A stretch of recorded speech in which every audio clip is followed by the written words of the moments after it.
For centuries, the people of Bihar have been victims of the ravaging river Kosi. Born in the Himalayas, among majestic peaks, the Kosi rushes to the plains of Nepal and Bihar. Once on the plains, the river, like a writhing snake, changes its course almost at will. During the last 200 years, the fickle Kosi has shifted some 112 kilometers westward, bringing devastation to the fertile land.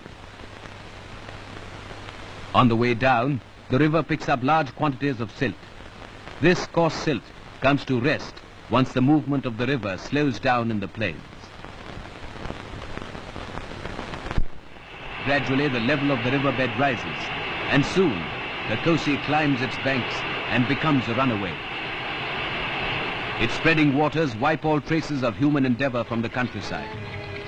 Eating into the very body of the land, the water enters villages and homes. Its fury knows no mercy. Each year, the floods bring misery to the people and to the nation losses that run into hundreds of millions of rupees.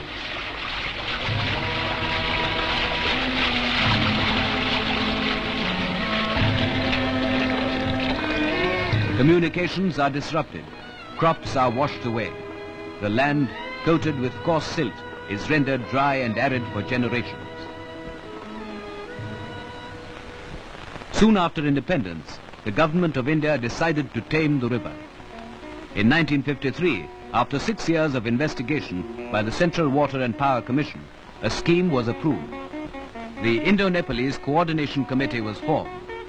The actual supervision of the Kosi project was to be done by the Kosi Control Board, made up of representatives of the state and central governments.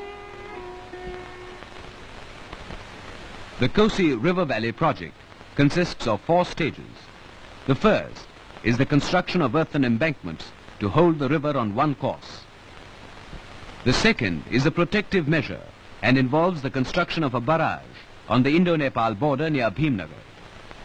The third step is the digging of canals in Nepal and North Bihar on both sides of the river Kosi. After this, a hydroelectric power station with a generating capacity of 12,000 kilowatts will be set up. On the 14th of January 1955, work started at the site. Volunteers formed the bulk of the labor force. Some of them were members of state assemblies and members of parliament. Others came from the Bharat Sevak Samaj and cooperative societies.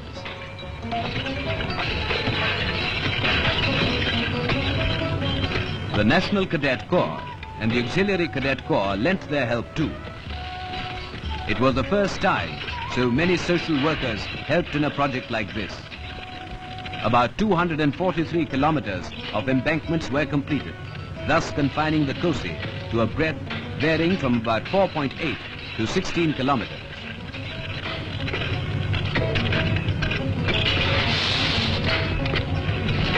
Ring bunds were built around the towns of Mahadevnath and Nirmali to re-protect them from flood. Eventually, 300 villages will be submerged. About 1,015,000 people have to be resettled at a cost of about 21 million rupees. But the cost and the effort are negligible in comparison to the benefits of this river valley project.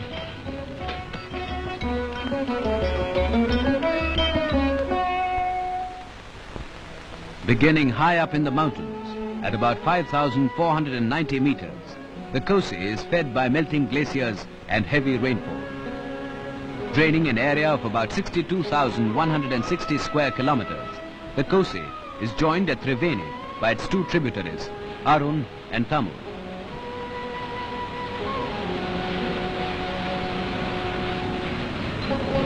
This swollen river, now called the Sapta Kosi, passes the sacred shrine of Barakshetra in Nepal and enters the plains majestically at Chhatra. From there, it moves about 241 kilometers across North Bihar till it meets the Ganga in Purnia district. The Kosi, by flowing through Nepal and Bihar, links them and is the basis of the second stage of the Kosi project. Surveys were conducted and readings taken at the proposed site of the barrage.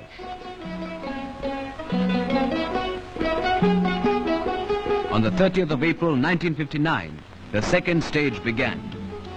His Majesty the King of Nepal laid the foundation for the barrage. Prime Minister Nehru was also present.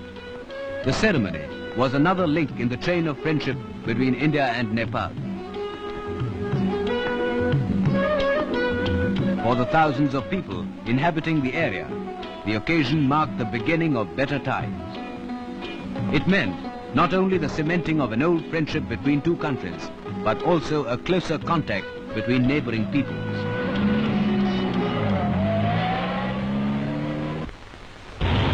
From the initial blasting of rock right through the numerous phases of the project, they are now working together for a common end. Thus, it has been not merely an opportunity for men to learn about machines, but men to learn about men.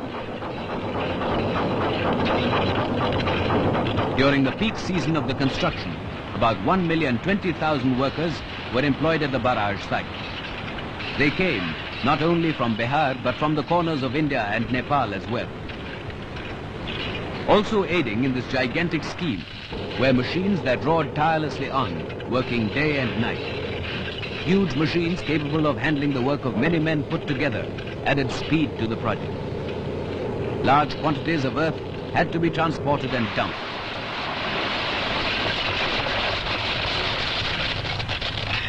Some of those who had never been out of this hilly region learnt more than they had known before. And along with their knowledge, their standards of living rose too. For the construction of the barrage meant many new jobs.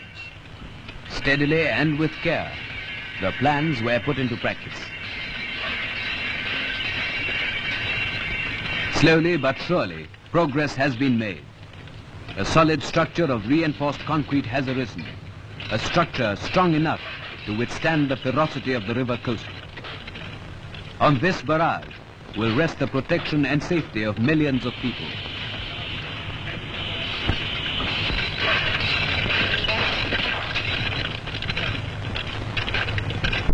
When completed in 1963, it will be capable of diverting water for irrigating more than 11,040,450 hectares of land. The cost of the entire Kosi scheme is estimated to be over 500 million rupees. The construction of the barrage has brought with it a number of accompanying benefits. A colony has been built at Birpur to house Nepali and Indian workers. It is a modern township with facilities that include a regular water supply. This supply of drinking water in a place known to suffer from intermittent drought is derived from newly dug tube wells. Hospitals too have been established. These are equipped and staffed by experienced doctors and nurses. There are schools, libraries and recreation centers for the residents of the area. There are playgrounds too, which provide space for healthy exercise for children as well as grown-ups. The third step, which consists of digging canals, is now well underway. In Bihar, these canals, including Chhatra, will irrigate about 11,040,445 hectares of land in the northern districts of Bihar. The crop yield here will total to a value of 23.5 million rupees. Of all these benefits, the people of Nepal and India are well aware. They know too that with the setting up of the hydroelectric power station, the change will be radical. A wild, capricious river will have been tamed. Soon, the days when floods cake their fields with silt will be a memory in the past. The present gives but an inkling of a brighter future. The harvest will increase, the land will grow more fertile, and the river will be a herald of plenty. These bounties are but a fraction of the benefits they will reap when the entire Kosi River Valley project is complete. For the people of this region, the harnessing of the Kosi River will mean the end of a long and tragic drama.